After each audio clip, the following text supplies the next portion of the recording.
former deputy assistant to President Bill Clinton and co-founder of Third Way. Jason, let me start with you. What do you think about that Bannon quote? Well, look, when you have Republicans going after Republicans, look, the Free Beacon is just doing its background and its research. If there was an actual tie, then that would be one thing. But Steve Bannon's free to do what he wants. He's in the private sector. He can do what he wants. So, Matt, in terms of the $10 to $12 million that was funneled through Perkins Coie in order to fund this dossier through Fusion GPS, many are saying that that's a clearer link to trying to get Russian help to influence the election than pretty much anything they've seen on the Trump side.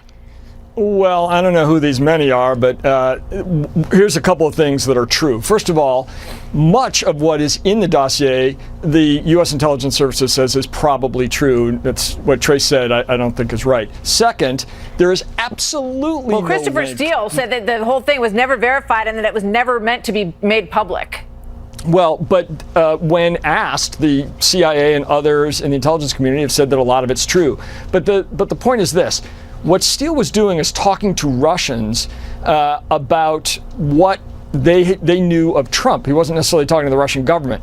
What the Mueller investigation is looking at is whether the Russian government was involved in some sort of direct involvement in U.S. elections, perhaps through a connection to the Trump campaign.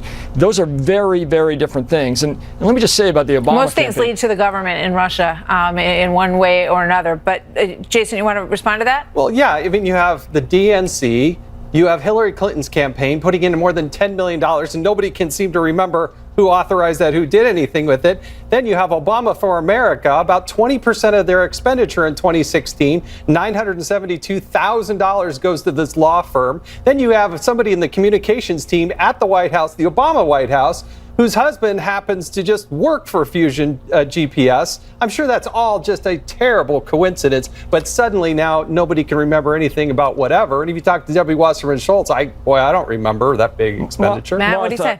Look, the Obama campaign uses Perkins Coie, as does virtually every campaign in Democratic politics, because they are the world's leading expert in election law. They were paying them to finish the work they were doing on the Obama campaign. It takes about 10 years to wind down a presidential campaign. So this idea that because they paid this gigantic multi-city law firm money that it necessarily was involved in this is nuts. There's absolutely no connection that anyone has made between the two. But that's why you have to follow up with what Paul Ryan said was going to happen this week, which is the FBI giving Congress all of the financial documents so they can follow that financial trail. They have to get to that. And we're all in the wrong business. If you get paid for 10 years after the election, Exactly. that's a pretty good deal.